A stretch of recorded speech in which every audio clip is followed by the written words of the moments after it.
Bonjour à tous, ravi de vous retrouver pour cette émission du mardi. Aujourd'hui, on va regarder les altcoins qui concernent les plateformes d'échange, que ce soit centralisées ou décentralisées. Je suis simplement allé dans la catégorie Top Exchange Based Token sur CoinGecko et on a une liste comme ça qui se déroule. Je suis pas allé jusqu'au top 300, top 500, mais j'ai pris les principales. Je les ai ajoutées sur TradingView et on va aller voir leurs graphiques un par un pour voir finalement s'il y en a certaines qui sont vraiment intéressantes pour un investissement en ce moment. On sait que les tokens d'échange de temps en temps voient de très très belles performances, comme ça a été le cas par exemple pour le BGB, BitGet Token récemment, qui se trouve sur les 46 centimes aujourd'hui. Donc l'analyse graphique nous montrera des niveaux d'achat plus pertinents que les prix actuels, si jamais un retracement doit s'opérer. Les retracements sont toujours là. Maintenant, savoir quand est-ce que ça va se produire, ça c'est difficile de le dire. On est presque sur un ATH, mais on voit que le RSI dégonfle pas mal. Bref, on fera cette analyse de BitGet pour voir quels sont les niveaux intéressants pour effectivement commencer à en accumuler, si c'est quelque chose qui vous intéresse. Et j'en profite pour vous dire que BitGet est devenue la première plateforme d'échange partenaire de la chaîne. Bon, il y avait d'autres liens de parrainage bien sûr, mais ça n'a jamais été de vrais partenariats dans le sens où j'avais pu discuter avec eux, etc. C'était vraiment juste le lien affilié que je copiais-collais sur la description. Alors que là, effectivement, c'est un vrai partenariat. Ce qui veut dire qu'il y a plus d'avantages pour vous. C'est-à-dire que j'ai créé ce lien de façon à ce que vous ayez les avantages maximaux, à savoir la plus grosse commission possible sur le trading spot et le trading futur. C'est-à-dire que, en fait, quand vous avez un compte partenaire, vous êtes sur un dashboard. C'est donc un outil spécifique pour que je puisse vous créer des liens de parrainage. Et donc, j'ai créé un nouveau lien sur ce dashboard et j'ai fait en sorte que vous ayez les commissions maximales. Donc, du coup, vous allez avoir les meilleurs avantages possible en fait avec un lien de parrainage BitGet. Donc n'hésitez pas à l'utiliser si ça vous intéresse. En attendant, c'est vrai que le BGB est élevé, donc créer un compte BitGet aujourd'hui pour acheter du BGB, c'est peut-être pas la meilleure des choses, mais en tout cas le faire pour pouvoir mettre de l'argent, pour pouvoir être prêt à investir dans le BGB si on a des retracements, là du coup on a de la pertinence dans cette façon de faire. Et c'est pour ça qu'aujourd'hui, on va étudier son graphique. Pensez à l'abonnement si le contenu vous plaît, je vais vous passer la très courte introduction, je vous dis à tout de suite.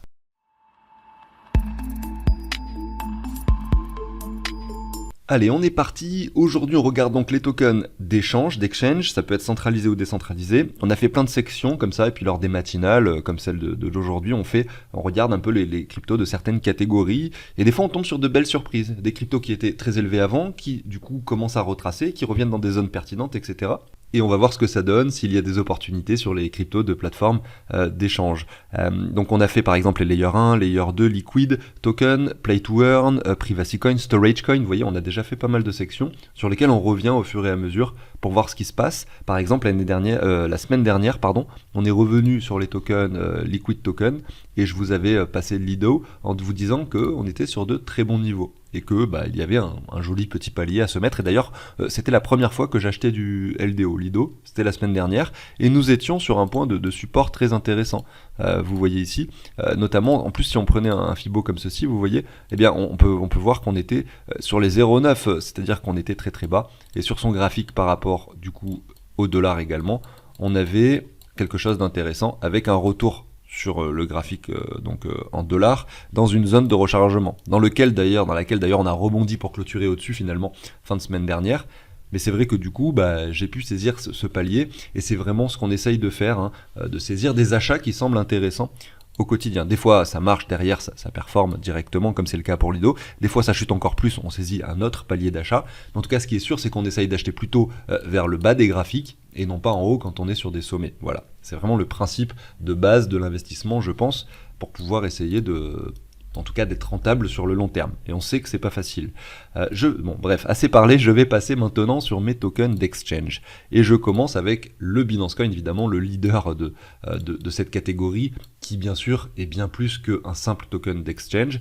Mais malgré tout, on voit que des fois il a des pics haussiers lors des launchpads sur Binance ou des choses comme ça. Donc ça reste quand même un token très associé à cette plateforme centralisée qui est donc Binance. Mais en plus de ça, c'est la crypto d'une blockchain à part entière, c'est-à-dire la crypto mère de la blockchain que l'on appelle la BNB Chain. Et c'est vrai que c'est un réseau qui est énormément utilisé et que évidemment vous connaissez forcément si vous êtes dans les cryptos depuis plus qu'une semaine. Donc là, le prix du token est de $313. Il y a eu une réelle prise de valeur par rapport à son prix d'avant bull run c'est-à-dire en 2020 il valait dans les 30 $. Je m'en rappelle, j'étais déjà là hein, quand il valait 5 $. C'est pas pour autant que j'en avais acheté beaucoup, mais j'en achetais quand même pour utiliser la plateforme Binance, pour payer moins cher les frais de transaction, etc. Et donc j'en avais une petite somme tout de même, ce qui m'a permis de bien profiter quand même de cette hausse puisqu'il a atteint les 700 $ quasiment.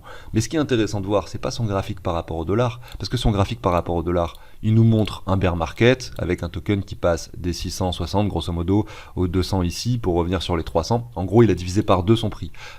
Pendant que le Bitcoin, je le rappelle, a divisé son prix par 3 ou 4. Enfin, on est passé des 69 000 aux 15 000. Donc ça fait même par 4 plutôt, même un peu plus que par 4.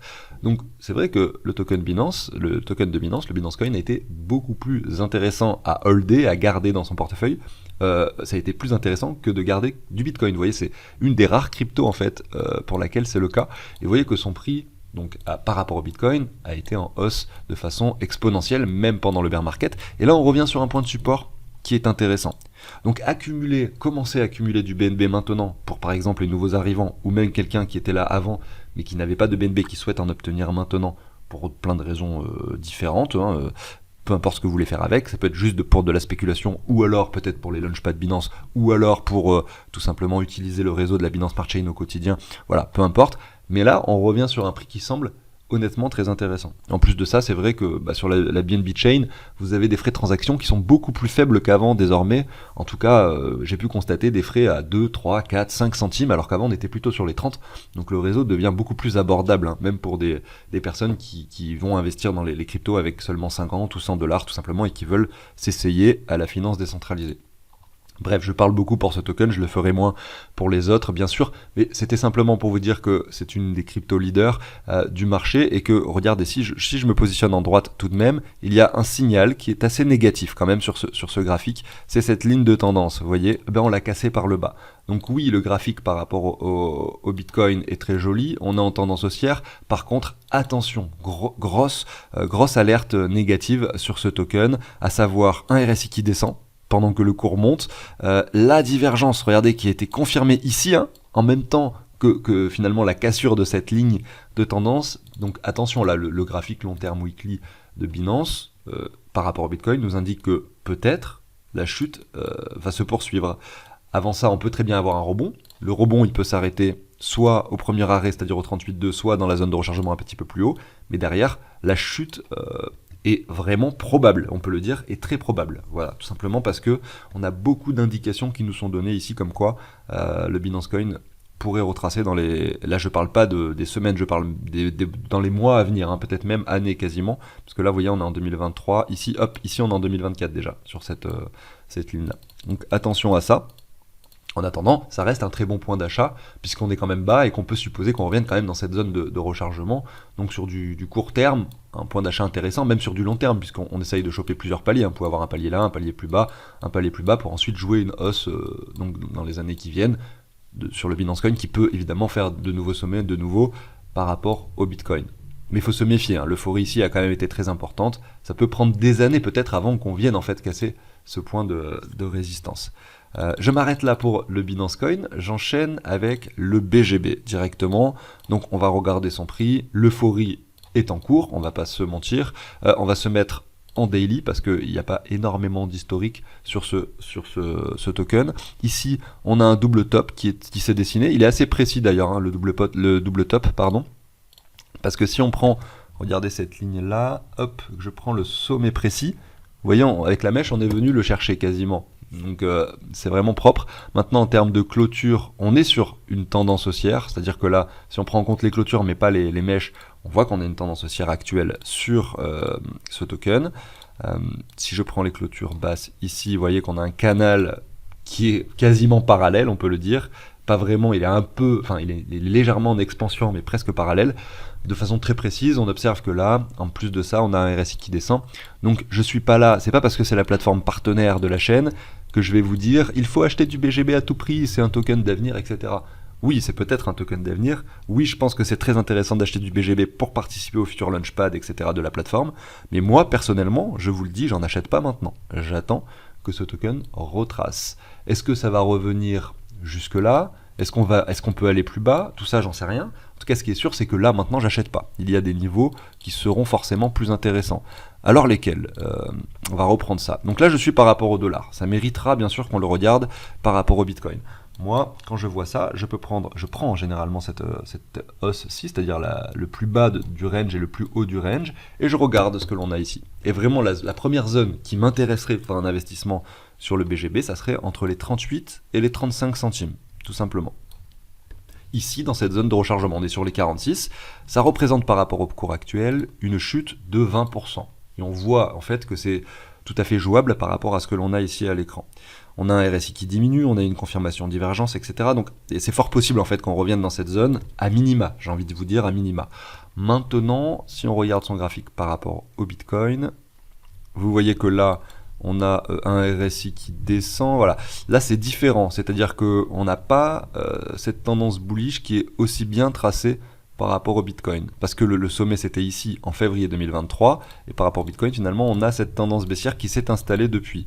Avec la légère divergence qui s'est dessinée sur le RSI ici en daily, vous voyez, confirmé très rapidement d'ailleurs, hein. C'était une vraiment minuscule divergence en termes de temporalité et de graphique, pour finalement une cassure par ici, vous voyez, et derrière le M qui se dessine. Donc divergence plus M, bim, continuation baissière, etc. Donc sur le daily, on a eu déjà une chute importante qui s'est produite sur le BGB. Sauf que là, ça remonte depuis récemment, notamment peut-être avec l'annonce des Launchpad et le fait que l'on doive détenir, je crois, 2000 BGB, si je dis pas de bêtises, pour pouvoir participer au Launchpad.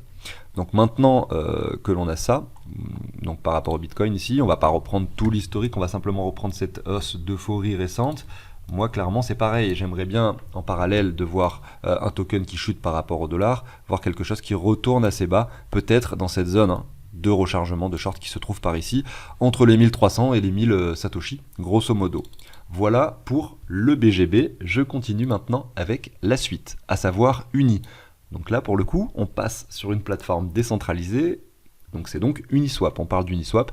Je pense, on peut dire que c'est probablement... Enfin, c'était la première, et on peut dire que c'est une des plus grosses, parce que je ne sais pas si c'est en termes de volume, si c'est la plus grosse ou pas, mais une des plus grosses plateformes d'échange décentralisées, en tout cas celle qui est le plus utilisée pour le réseau d'Ether à proprement parler. On va passer en weekly. On va voir un petit peu ce qui se passe sur ce graphique ici, par rapport au dollar pour commencer. On voit qu'on s'écrase et que depuis le mois de juin, on ne fait pas de bottom. Donc ça c'est cool, le graphique par rapport au dollar est assez propre, d'autant plus qu'on a une ligne que je suis en train d'observer, qui est assez jolie. C'est celle-ci, elle représente ce petit sommet avant l'euphorie totale, qui maintenant fait office de support, mais malheureusement on aurait besoin vraiment d'une petite poussée sur ce token pour venir s'affranchir de ce triangle rectangle, hein. Mais là on a tendance à penser quand on voit ça que la cassure sera par le bas, puisque les triangles rectangles sont cassés 7 fois sur 10 par leur ligne horizontale. On aimerait bien avoir ceci pour finalement contredire et aller dans ces 30% de probabilité afin d'avoir, pourquoi pas, une hausse par la suite. Mais c'est vrai que le fait qu'on se soit arrêté ici, là c'était les 3,50$ sur le Uni, et que maintenant on latéralise depuis le 27 juin, c'est assez encourageant. La chute était très forte, maintenant on latéralise. Donc on peut supposer que même si on le casse par le bas, on puisse soit faire un double bottom ici, soit réintégrer de zone inférieure pour peut-être enfin se retourner par la suite. Maintenant, si on le regarde par rapport au Bitcoin, c'est plutôt cool, c'est-à-dire que là on a cette hausse qui a eu lieu mai-juin 2022. Ah oui, d'accord, Uni a performé en fait par rapport au Bitcoin, pendant que c'était un peu le crash total dans les cryptos. Ça c'est intéressant de le voir. On a eu le M par la suite qui s'est formé, concrétisé, et là bim on revient dans la zone de rechargement, même un petit peu plus bas, et de façon précise, avec deux mèches, on est venu chercher les 85,4. Donc oui, le palier d'achat il est évidemment intéressant en ce moment sur ce token que l'on a ici, c'est-à-dire Uni. Mais aucun vraiment réel signal haussier malheureusement encore pour Uni, hein. On va enchaîner maintenant avec Léo. Alors Léo, c'est le token de Bitfinex qui est extrêmement bullish, on peut pas le dire autrement. On a touché les 8,44, 8,30 pardon, sur cette mèche le 14 février 2022. Ah oui, alors c'était en 2022, et depuis, finalement, on ne fait que chuter, donc on subit le bear market, mais on voit et d'ailleurs je pense qu'on va regarder les graphiques par rapport au Bitcoin, mais on voit que cette chute, elle est pas très importante, hein. C'est assez léger comme chute, hein. Je pense, si je prends ça, voilà, on a moins 46%, c'est un peu à l'image du Binance Coin. On va regarder un peu ce que ça donne par rapport au... Ouais, vous voyez ici, là on était en juillet 2022, donc là c'était le bear market en fait, hein, et ce token était en train de performer. Il a même performé par rapport au Bitcoin avant le Binance Coin pour toucher son sommet en juin 2022 avant de chuter. Et par rapport au Bitcoin, du coup, est-ce qu'on a vraiment une zone intéressante sur le Leo Token? Je regarde ça. On est dans une zone de rechargement. On est dans une zone également qui peut faire office de support parce qu'on a un cours qui avait travaillé dessus entre le mois de juillet et entre le mois de juillet 2019 et le mois d'octobre 2020. Donc là, ça peut être un bon niveau d'achat. Malgré tout, la tendance, on voit, elle est baissière, elle est exponentielle, et rien ne nous dit que ça va pas continuer en fait. On n'a pas de latéralisation, comme c'était le cas par exemple sur Uni, qu'on vient de voir juste avant. Donc c'est un peu trop tôt peut-être pour investir, mais probablement quand même un bon palier à saisir dès maintenant sur Léo, avec une petite somme, tout en gardant de la liquidité pour plus tard. On va regarder OKX. OKX Bitcoin, en fait c'est vrai que c'est assez fou de voir que les plateformes d'échange centralisées se comportent aussi bien, je veux dire en tout cas les tokens de plateformes d'échange centralisées. Mais c'est pas un phénomène si étonnant que ça finalement, puisqu'on peut se dire, on peut facilement comprendre que lorsqu'on a un bear market, des cryptos qui chutent énormément, une panique qui s'installe, etc., on peut comprendre en fait que tous les nouveaux arrivants, toutes les personnes qui se disent « Tiens, moi je veux investir dans les cryptos », vont le faire à travers les plateformes centralisées. Parce que ce sont des outils beaucoup plus faciles d'utilisation que la finance décentralisée. En tout cas pour l'instant. On peut supposer qu'à l'avenir ça changera. Mais du coup ça a dû créer cette espèce d'engouement pour l'ensemble des plateformes centralisées. Et bien sûr leurs tokens qui sont donc des utility tokens qui vont permettre d'avoir plein d'avantages sur ces plateformes. Donc forcément, si toutes les personnes, tous les nouveaux arrivants vont sur le centralisé et qu'en plus de ça, ils se disent « Ah ouais, il y a peut-être une opportunité à saisir, si je possède tant de OKX, je vais avoir tel avantage, etc. » Pareil pour le BGB, pareil pour le BNB, etc. Et c'est pour ça que ces cryptos se comportent très très bien. On le voit ici avec OKX qui vaut donc, par rapport au Bitcoin, c'est un peu nul de dire le prix par rapport au Bitcoin, mais qui vaut 45 $ et qui, regardez ici en juin 2022, valait 10 $ seulement. Donc on est sur un x4, et bien sûr là c'est très élevé. Il faudrait a priori attendre des retracements pour investir dans ce token, à savoir un minima entre les 28 et les 20 $, tout en sachant que derrière on a cette ligne qui concrètement nous indique un prix honnête du marché, je pense, pour un token OKX aux alentours des 15 $. Est-ce qu'on va y retourner? J'en sais rien, mais c'est probablement dans cette zone-là, à partir des 28 jusqu'au 15, que j'essaierai de saisir des achats si j'étais investisseur de OKX. Maintenant, par rapport au Bitcoin, c'est la même chose, on voit qu'il est très élevé, inutile de faire la même analyse. Donc il y a encore quelques tokens à passer, je vais pas tous les faire, je vais voir si rapidement, en fait je vais les passer rapidement, voir s'il y en a qui sont intéressants. Par exemple le CRO pourrait pourquoi pas être intéressant, mais ce projet m'a pas mal déçu en plusieurs points, raison pour laquelle j'ai pas forcément envie d'acheter du CRO maintenant, mais par contre le niveau est plus que acceptable. Quelqu'un qui veut investir dans le CRO a une opportunité à saisir maintenant, on va pas se mentir, évidemment. Par rapport au dollar, on est sur les 6 centimes, voilà le bottom ici du CRO. Alors là, je sais pas si on n'a peut-être pas beaucoup d'historique, on était en décembre, ouais, oui, on est en train de ralentir, de latéraliser, etc. Donc le graphique est pas si mal pour le CRO. Je passe sur le KCS, donc le token de KuCoin, je crois, ouais c'est ça. Ici on est en train de retracer également, vous voyez, si je prends la hausse ici, on voit que le prix acceptable se trouve un petit peu plus bas par rapport au Bitcoin, et par rapport au dollar, on voit que pareil, on est en train de latéraliser ici, qu'on est en train de ralentir la chute, mais on aimerait bien le voir, on va essayer de regarder les prix ici, on aimerait bien le voir voilà, entre les 7,50 et les 7 $. Là on est sur les 7,60, vous voyez on est plus très loin, on est même rentré dans cette zone de rechargement la semaine dernière.